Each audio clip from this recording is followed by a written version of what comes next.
แดงเรียบร้อยได้ครับได้เรือหอนนั่นว่าเย็นๆมากไอซีได้พอได้ซื่นตาเนี่ยสบายคือสบายโบกวัดคอยโบกกันนะคือว่าหยาดสร้างโบกคือสบายอยู่นี่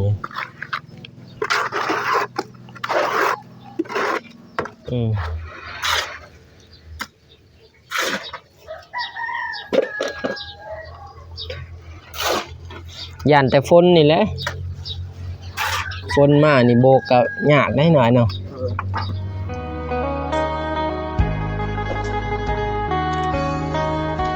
เปิดภาพมาวันนี้พี่เด้อพี่น้องเด้อมาอยู่บ้านน้องจันทนาแล้วก็บ้านน้องพินพี่น้องเอ้ยตอนนี้ยายแดงก็ยังเฮ็ดเรือนครัวน้องจันทนาอยู่พี่น้องเอ้ยแต่ว่ายังบ่ทันได้เอาเติมทางบ้านน้องพินเพราะว่าให้เฮ็ดเรือนครัวน้องจันทนาแล้วก่อนแล้วจึงลงมือต่อเติมหรือว่าสร้างบ้านน้องพินต่อพี่น้องตอนนี้ยายแดงเพิ่นก็เฮ็ดบ้านน้องพินก่อนตอนนี้พี่น้องเอ้ยนะเฮ็ดบ้านน้องจันทนาเรือนครัวให้สำเร็จก่อนแล้วจึงลงมือบ้านน้องพินพี่น้องเอ้ยมากับน้องบุษบามื้อนี้พี่น้องแต่เช้าสมัยแดงมาเลยพี่น้อง 8-9 โมงพี่น้องหรือว่า 7-8 โมงพี่น้องหันหน้าหันตามาทางนี้ก่อนเด้อพี่น้องเด้อก่อนอื่นก็กราบทักทายสบายดีและสวัสดีเด้อพ่อแม่พี่น้องมื้อสักครู่ทุกคนพี่น้องก็ยินดีต้อนรับเข้าสู่ช่องบ่าวสาย Channel คือเก่าคือเดิมพี่น้องเอ้ยบ่มีหยังมาฝากมาตอนทางแม่น้องจันทนาหรือว่าน้องจันทนาพี่น้องเอ้ยทางบ่าวสายก็บ่มีต้นทุนแน่พี่น้องเอ้ยมีอยู่แต่ว่าบ่หลายพอได้ใส่น้ำมันมีแต่ซื้อ M100 ให้ไอ้แดงเพิ่นเพิ่มพลังนิดนึงพี่น้องเอ้ยไปนี่น้องได้เข้าไปหาไอ้แดงเพิ่นก่อนไปอัปเดตให้แม่พี่น้องหรือว่าผู้ใหญ่ใจบุญเพิ่นได้เบิ่งได้ส้มไปนำกันพี่น้องเอ้ยไปพี่น้องอ๋อมื้อนี้แปลกอีหลีพี่น้องเอ้ยถือว่าได้หลายเติบไอ้แดงจัดการสบายดีเด้อไอ้แดงสบายดีกำลังเริ่มงานบ่นี่มาแต่เช้าพอดีเริ่มงานเลยถูกเมื่อวานนี้บ่ได้มาบ่ได้คือเห็นว่าโฟดไปหับสมาชิกใหม่อยู่แต่สมาชิกใหม่เนาะคักอยู่ใจมากเนาะใจมากในภายนั้นเนาะเลี้ยงนะพอได้เลี้ยงพอได้แย่งมันมาไปเฮ็ดเวียกเฮ็ดงานก็เฮ็ดครับเอาเคยเลี้ยงมีแห้งแล้วสำนั้น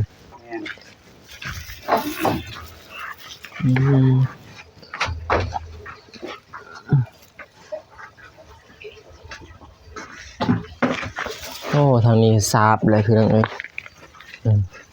ไอ้แดงคนสาบเรียบร้อยยังแต่ทางนอกกาบ่ฮู้ว่าเพิ่นสิสาบหรือบ่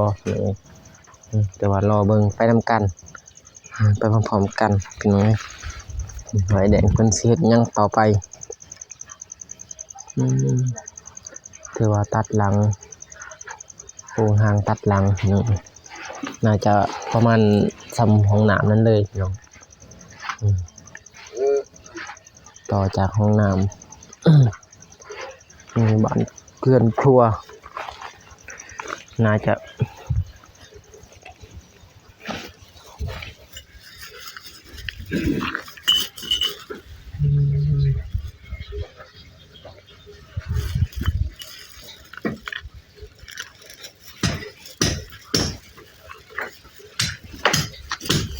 สิเท่ไว้ไหน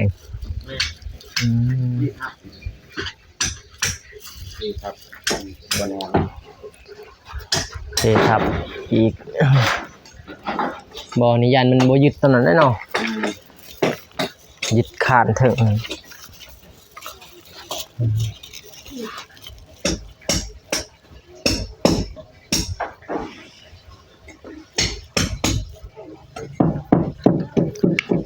ยดีเด้อไอซี สวัสดี โอ้ใส่แว่นตาดำ แดดไล่เหลือบตา เดดไลน์เนาะ บ่แม่นเมียจกตาบ่ เห็นเมื่อรายวันเนาะเมียจกตาแล้วเรื่องแนบกับผู้สาวหน่อยลาย อย่าว่าเด้ เมื่อไปเมียจัดการหมด บอกว่าตี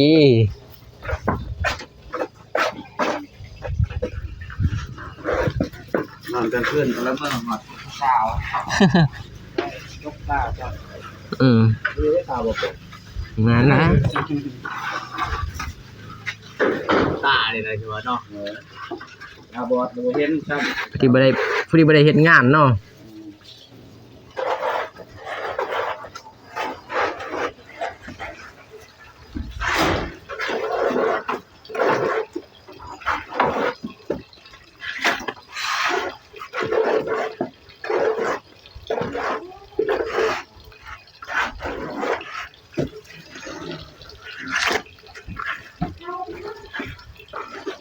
ตีรถก็จะกระหนอกก็บ่เห็นมึงก็ถือแซงเด้ กันนอกเหรอ มันเป็นแซงไปยอดเล็กนั่นเลยยาชายต้าเลย จอดเล็กว่าซั่น แม่น แม่นนะ ยอดเล็ก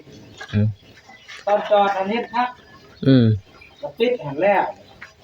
มัดกับตัวเอง เงือดนั่นแหละดำผู้มุมบ่เห็นหยังถูกเป็น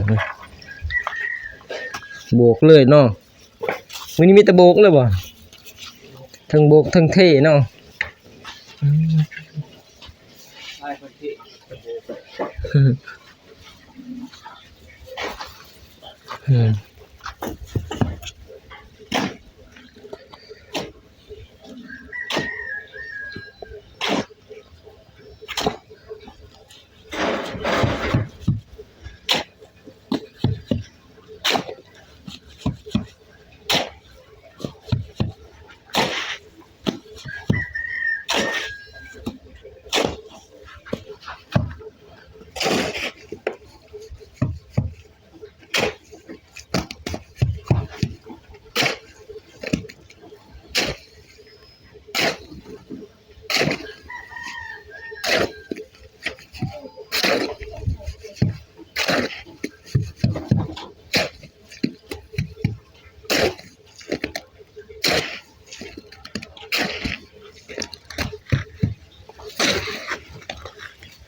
แล้วนี้เนาะจึงต่อบ้านน้องพินนะแดงเนาะ แม่น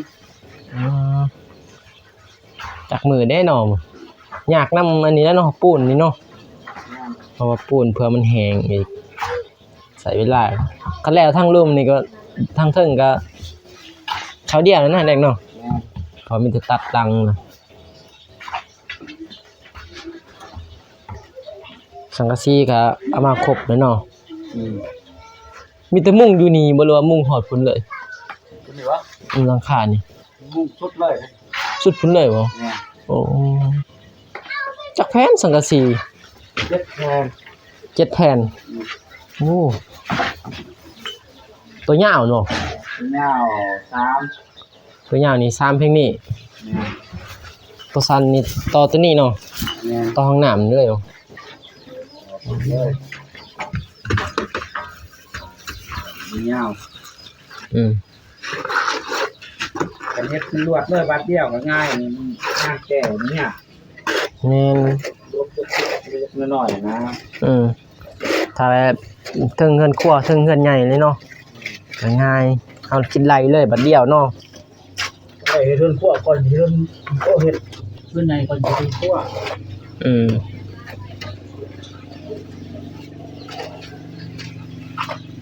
เฮ็ดเรื่องของน้ำก่อนของน้ำก็เฮ็ดวิทย์เนาะมันบริษัทมันก็ยากเฮ็ดของน้ำบ่ได้เรื่องเฮ็ดใกล้ๆเนาะอยู่อันนี้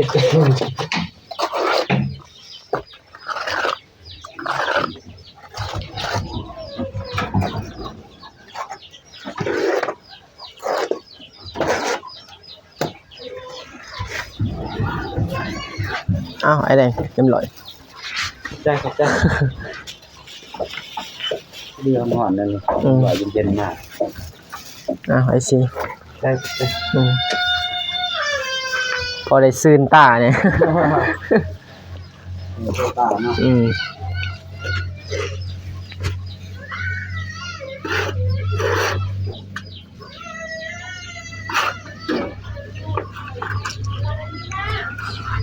เอ้าแดดเนาะแดดเป็นแดดพี่น้องเอ้ย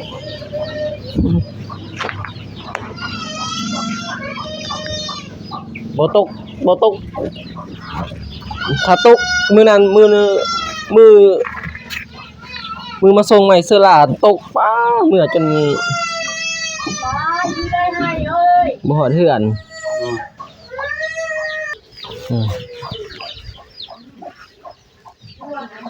มันแกะแบบออกพี่น้องเอ้ยติดบานประตู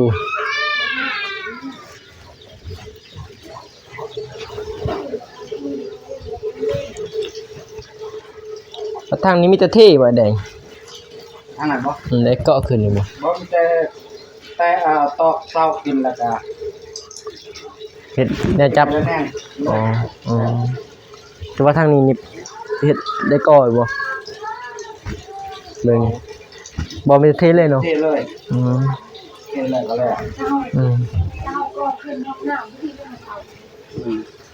มีแต่ตั้งเสานี่ขึ้นแล้วก็มุ่งไปหันเนาะ แน่น แล้วก็ตีละแนงเอานี่แหละลงเขาแล้วตีละแนงมีแต่เท่จบบัดนี้เนาะ แน่นจบ ตัวนี้แหละสิมุ่งหยากเขาเบิ่งเลย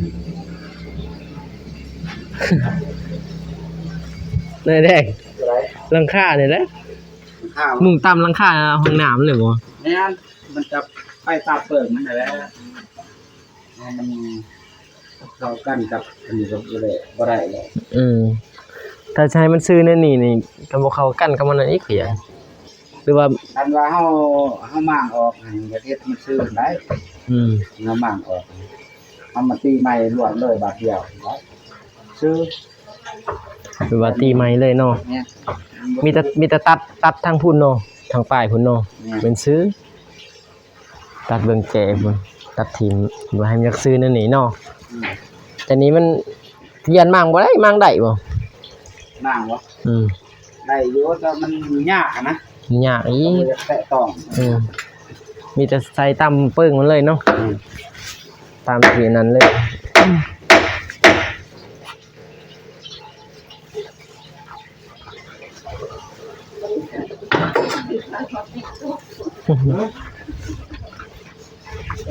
ถ้าที่ซบ โอ้ย สี่อยู่หันกับท่าแล้วนะทู่สลังเพิ่นกับแห้งเลยสี่อยู่หัน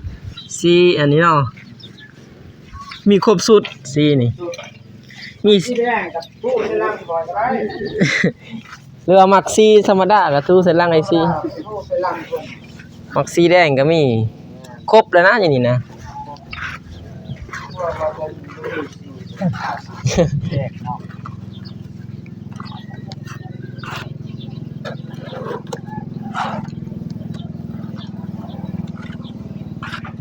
สำบาย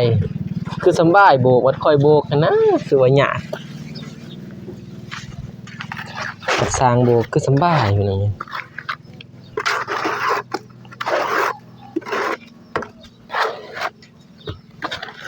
ปูนแล้วเนาะสิหมดแล้วเนาะ แม่น เงินมีแต่ถ้าว่าโบกก็ยังสอบเดียวเนาะ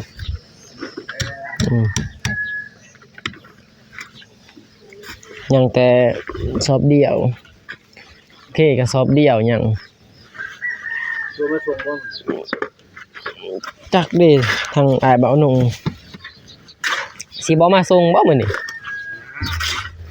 คันใดแดงบ่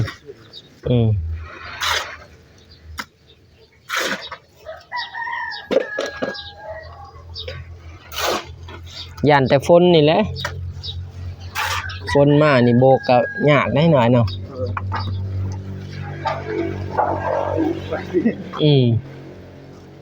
ยันแต่ฝนเรียนนี่แหละบ่ได้สาดน้ำแม่เนาะสาดไรดูบ่มันเฮ็ดอยู่พุ่นจะพอแหงสาเอาน้ำไปฮดกับบ่มิกห้องน้ำน้องก็เด้ยเอาน้ำฮดแล้วก็โบกบ่นั่งท่าพอดีเบิดมือเพื่อสิได้คัดมันเบิ่งยามใดก็ยังบ่แห้งเบิ่งยามใดก็ยังบ่แห้งอ๋อนั่งแล้ว บ่เคยเด้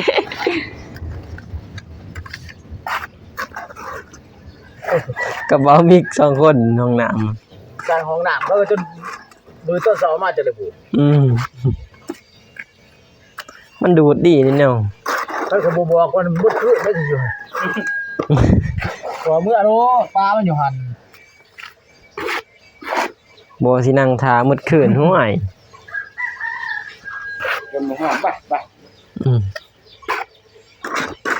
โบกบ่ได้โยชน์บ่นั่น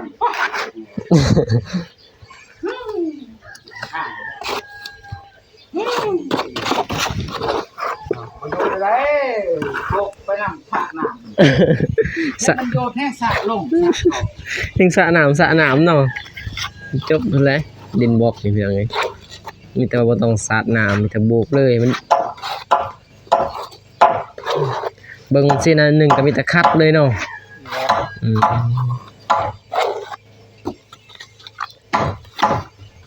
แต่ว่าเพิ่นเสียนแล้วเลยสร้างใหม่ก็เสียนสร้างโบกก็เสียนหมดไอ้แดงนี่ร่วมงานครั้งนี้บ่มีผิดพลาด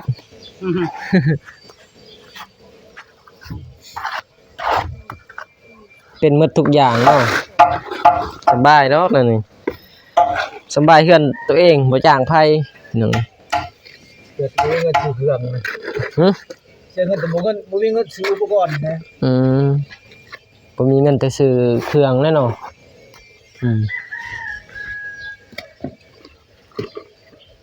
ยังจับให้แน่ตัวนี้นี่ยังบ่ได้แล้วยังคุนึงนี่สิหมดเลย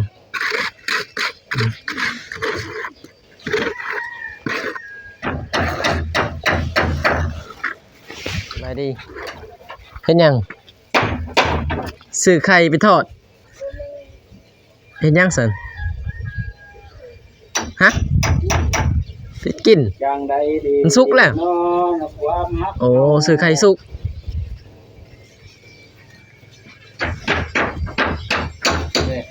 เติมน้ำก่อนท่านนี่บ่ลองวดเบิ่งหน่อยนึงก็ได้อย่างแม่อย่างนี้คน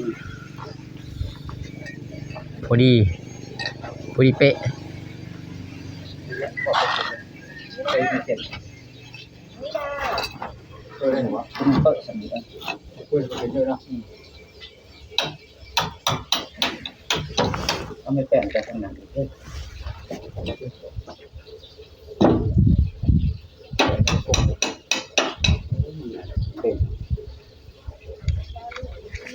ไม่มันยังอันนั้นเนาะมันเด้งลงลุมไหมนั่นแหละที่บริษัทบ่ตันเงาเพื่อนบ่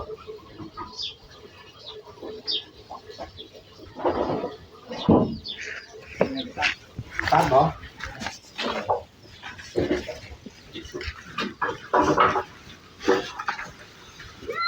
คือกันเลยว่าจะบิคือกันกับสิ่งนี้แหละเอาลงไม้กับพี่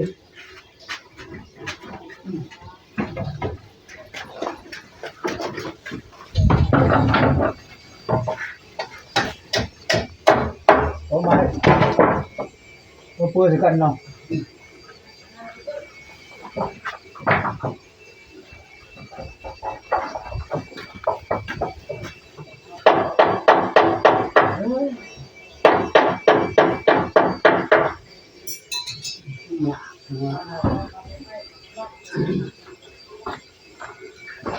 สบายดีเด้อน้องบุษบา ทันได้ไปเมืองกรุงซ้ํ โดยจะรอเลย เมื่ออยู่นี่บ่ เมื่อยอีหลีแต่ว่ายังยืนเวลาอยู่ตอนนี้ ยืนเวลานาทีเมืองกรุงอีกอยากไปลองสัมผัสเมืองกรุงลองแล้วบ่เห็นแล้วนี่ต้นไม้ใบใหญ่นี่เป็นแต่ตึกนะไอ้แดงเนาะ แม่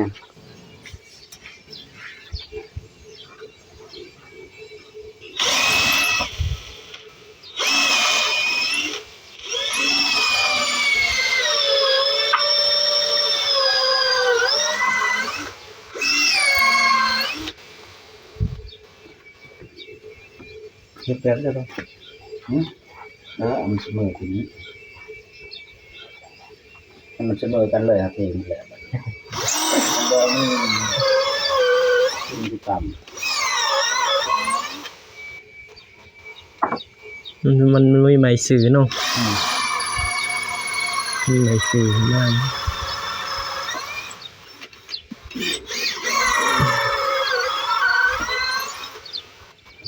ไปที่เที่ยวไปชมภูมิอาไปเดือนตะบิดคืออยู่เดือนที่2เดือนแปลกๆก็นึงเดือนที่3ที่4ได้แล้วบ่ ไปลายใหม่เนาะ ไปมันเสียยับไปใครหน้ามาใครมีอ่ะ ตอนไปคายหน้าเนาะบัดมาบัดคายเมียจบแล้วนั่นน่ะ เมียไปมันเสีย แล้วนั่นน่ะอันไปนั่นจบเลยเฮาก็อยากให้มันเป็นแล้วนั่นเฮ็ดได้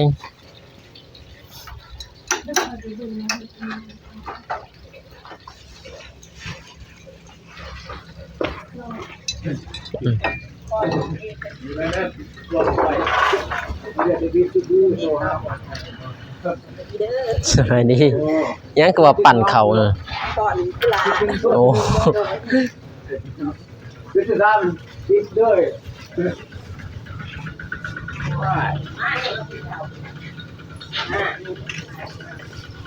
อะไรกันได้เนี่ย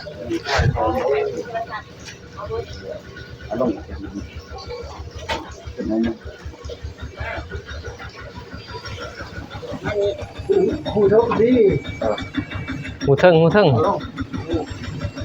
สอดถึกเลยแดงมีสตอกเลยนะ มีสองหูเนาะผู้รู้เด้อแล้วมีสองหูเขายังมีสามหูไม่เลยในประเทศมีสองหู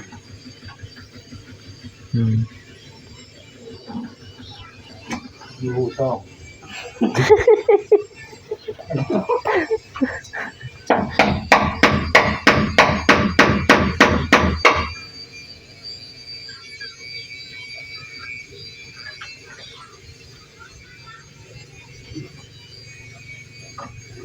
เฮ็ดยวงใส่ไปนี่เว้ยเขาเรียกซิปก็ร้อนเลยทุกคนเลยเป็น เด็ก ดอกตะปูนี่ใส่ตั้งไว้ก่อนเขาเรียกทุก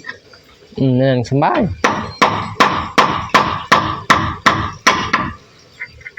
โอ้ มีแต่ตอกตะปูสอดเล็ก10หัดถึงเนาะ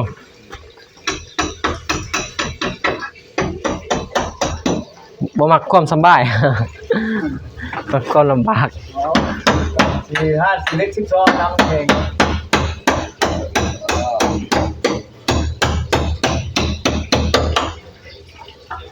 โอเคแต่ว่าที่ลมใบบ่ได้มันหมายลมไงนะก็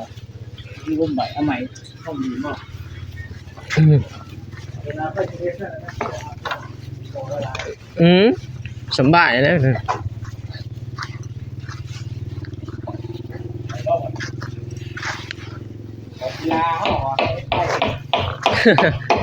ก็ว่าท่านอัปเดตสัมแล้วก่อนแหละแป๊บเดียวบางคนบ่มีเวลาเป็น10 มื้อ20 มื้อก็บ่ได้มาอัปเดต แล้วก่อน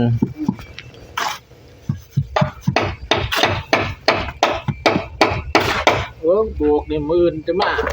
บ่ตั้งเขาแล้ว มื้ออื่นมานี่บ่เห็นโบก เห็นแล้ว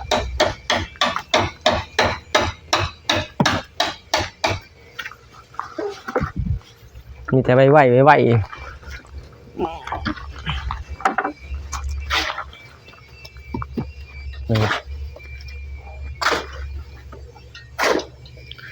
โอ้ตีใหม่คะแนนแต่นี้เลยบ่ตำเลยเหรอมองประตูก็ตีบ่หรือว่ากอ อี ตีคือกันอ๋อหรือว่ากอมีแต่เพลงนี้เนาะอืม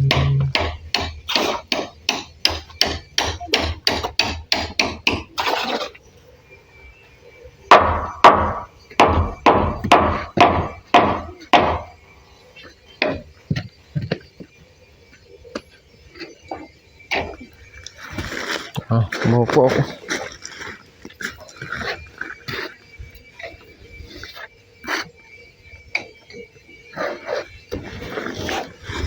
ได้เล็กดับเล็กใส่ไม่แน่นั่งไม่แน่อันเล็กคงทำเลยหลังปอนโอ้ยจัดเข่าเลยเนาะหลังกับ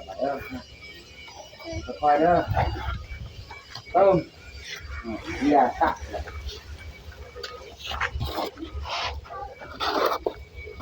เอาไอ้แดงกินแล้วบ่เข้าเสาซะ แล้ว คือว่าหยังแต่ เนี่ย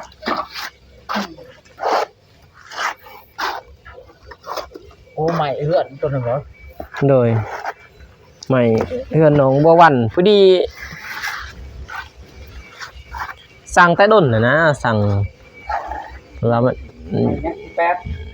48นั่นน่ะอ้ายเราสั่งจักใหม่ยังแน่เลย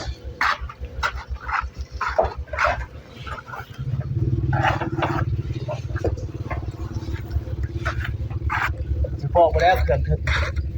หึ เขื่อนถึกข้างลงมือเรา น่าจะคืออ้ายเพิ่นว่าน่าจะพ่อเบิดบ่อะเครื่องแบบว่าเครื่องแบบซ้ำนี่ซ้ำต่างบ้านน้องพินนี่แต่ว่าปู่นี่จักสิพ่อหรือบ่แต่ว่าพ่อเพราะว่าน้องน้ำอายคือสิพ่อซ้ำตั้งนี่ซะแต่สิแอมที่มุ่งนี่บ่มีแล้ว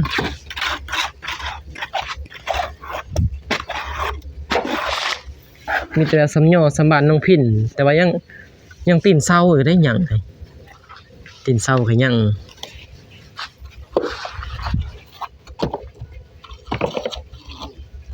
10ปลายหลานได้แต่เพียงย่อเนาะ ดีเลย หึ ดีแล้วอ่ะ แต่เดี๋ยวนี้นิ้ว เสียบเพื่อนพี่ดอกไม่ด่าจิบไปหลานเห็นตะเกียบ แม่นนะ กระเด็นเต้าตัก อันเห็นเวลาเนาะระบบลอยซะจึงเห็นกันนิดนึงนั่นเนาะลอยหลาน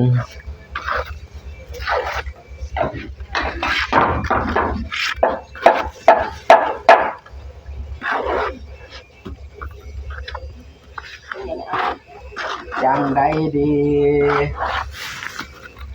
ไอ้แดงมันนี่ห้องตะเพ่งมันแดงมีความสุขกว่ามันนี่นะ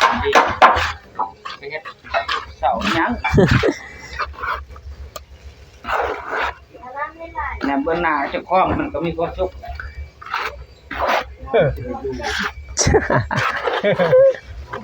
เพ่งมือนี้แห้งซุปแดงได้มือนี้ได้แดง ซุปกระแดง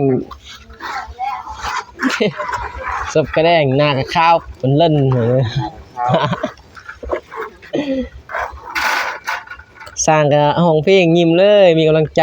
แม่ แล้วนี่แหละจึงมีความสุขเนาะ สร้างเมื่อยด้วยมาว่าเที่ยวกับเวียดนามบุต